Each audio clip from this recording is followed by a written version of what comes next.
YouTube channel. And for today's video mga langga ay mag-unboxing tayo ng parcel. At ito ay mga lingeries. Ayan. Wala na siyang lagayan. Naitapon siya. Anyway, nabuksan ko na siya kasi parang ma-check ko kung tama ba yung aking. So, galing po ito na Shopee. So, yung aking mga order galing ng Shopee. So, umpisa na natin yung pagbukas. Anyway, payat ako. Payat ako, guys. So, ayan, umpisa na natin yung ating pagbukas at dito tayo. Umpisa sa red na ito. Mura lang ito, guys. Nabili ko lang ito na ito ay nabili ko lang siguro 55 pesos. So, nakita ko na to at ganda naman siya pero ang liit niya, guys. Hindi kasi makapamili basta-basta dun sa Shopee. Pero ayan, yan lang yung hanggang yung banat niya. So, kasya naman siguro pero syempre maiipit yung ating bell-bell. So, hindi dapat maiipit yung bell-bell. Lalo siyang lalaki pag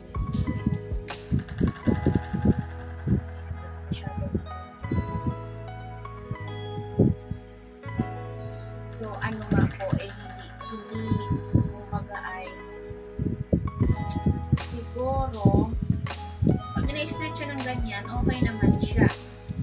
Siya naman siguro siya, pero tingin ko parang liit ng pag-stretch siya ng ganyan. Ang ganda sana, guys, kasi lace siya. Ito yung kasunod kong ito-try on huli. Ang ganda ng pagka-lace niya. Tapos parang malapad siya. So, ganda sana sa kasi malaki. Hindi masyadong maliit. Paano tipak na dito. Tsaka puro lang siya lace, guys.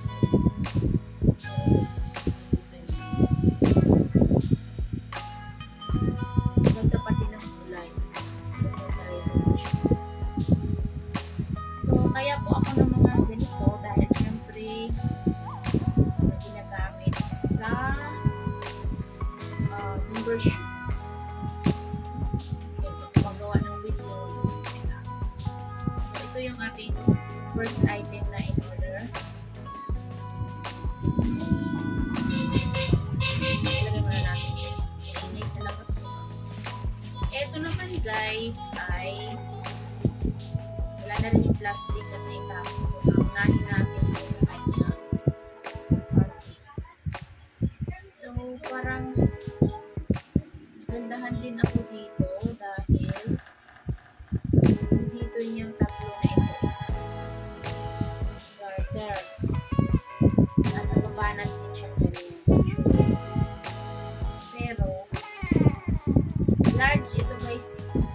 Hindi ko pa ito nasusunod. Hindi ko alam kung ano magiging itsura nito sa akin kasi ako ay malaki ang bilbil. Pero, siguro imagination ko lang suot ng mga ganito. Pero kailangan ko talaga to dahil try on haul sa membership. No? So, okay naman. Parang pag nagsuot ako ng ganito nai-imagine ko, ang liit ko, ang payat ko. So, guys, okay lang yan, pray lang naman mag-imagination.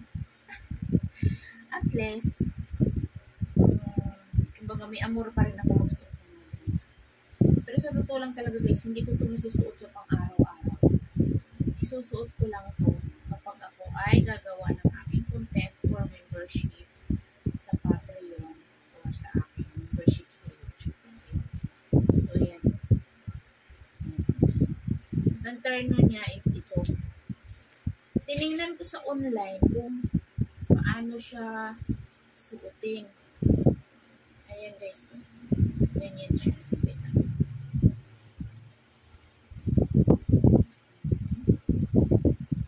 Ayan, ganyan siya. Tapos, wait. Itong sa ibaba, wait lang kasi ayusin ko sa ibaba.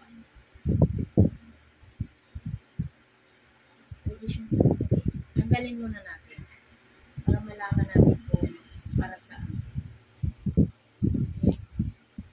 So, ayan siya. Curious ako dito, guys. Ayan, no? Pag sinuot siya, meron siya nakabitin doon. Tsaka, guys, kasya kaya sa akin. So, straight sa mall. Kaya, syempre, kasya.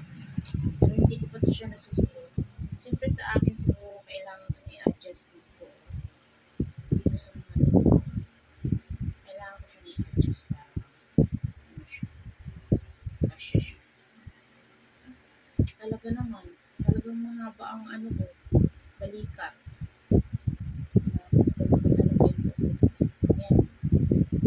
Yun ang tama sa akin. Tapos may pagaway-gaway siya po ba. Yun, look. Grabe ang sexy, ano? Ang sexy nito pag sinuot. Talagang promise.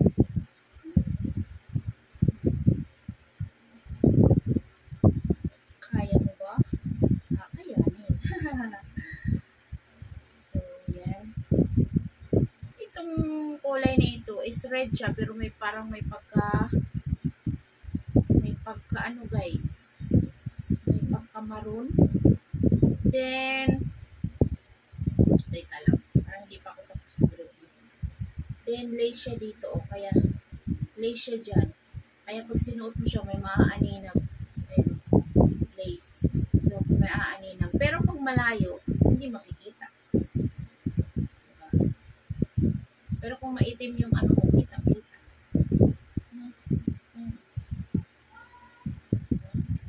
Cute naman. Cute din naman. Tapos itong last ko ay galing pa rin ko ng Shopee. Mura lang mga lingerie sa Shopee. Pag hindi mo ma-afford, mag-Shopee ka lang. Parang pareho lang din. Ito ay terno din to, guys. Terno. Diba napaka-konti lang, oh. Parang small parts lang talaga. Una tayo dito. Terno rin siya, guys. Size nito is syempre large. Ganyan lang siya. Ito pa lang, guys. Ayan. Ito na yung pinaka-ano niya. Parang tingin ko paano ba suotin to? Bitin eh. Bitin. Ayan o. Kasi pag nilagay siya dito pag ano, pataas. Kulang. Tapos may patali. Wala, bitin talaga. Paano kaya ito? Kaya siguro mura kasi may defect. Yung una kanina may ano dito. Yung una sabi ko maliit ang size sa baywang, so kinulang. Ito naman kinulang din ng tangkay. Pero pwede na rin to. Titingnan ko na lang kung ano magagawa dito, guys. So ito yung pang-ibabaw. Ang cute naman, di ba? Tapos lace din dyan. Tapos yung ganito niya dito may tahi dyan. Ayan, lace. Citro. Citro ba? Citro. Tapos, ang ano niya, ang panty niya ay ganito. Makikita mo sa panty niya, guys, na talagang XL siya. Kasi XL yung in-order ko eh. Pumili din naman ako ng size. Meron naman kasi siyang pagpipilian na size. Ayan. Ito sa tingin ko ay medyo okay. Ayan. So, citro din siya. Yung ganito niya dito sa baba, guys, yung pagbaba. So, since na ang content sa Patreon is try-on haul, ganyan, sexy lingerie, try-on haul. So, kung mag-try-on haul ng ganito, parang may nakikita talaga, di ba? So, kayo na lang bahala. Yan, may nakikita. Di ko alam kung paano i-try-on haul yung ganito, parang napakasela na i-try-on haul yung ipapublic yung videos. So, pag halimbawa, try-on haul nito, hindi siya pwedeng i-public. So, pwede siya sa membership. So, yung sa membership na lang kasi kung members ka, makikita mo yung try-on haul nito. Okay? So, ayan lang po yung aking unboxing for today. And I wish that you like my videos. So if you like to watch more, guys, no, I will try on all these 3 items, and maybe I upload in my Patreon, because I don't think I don't know if I can upload that in YouTube. Maybe a short video only, maybe. Okay, and but the full video is in the Patreon. Okay, so that's it, my content unboxing for this afternoon. And thank you so much to all that watch my videos. I wish that you still in my channel and support to watch my videos and live stream. Okay, so this is it. So this is my unboxing, and thank you so much for those who are new in my channel. Please subscribe and don't forget to click the notification bell para updated kayo sa aking mga next video na katulad nito. Thank you so much, and I love you. Bye!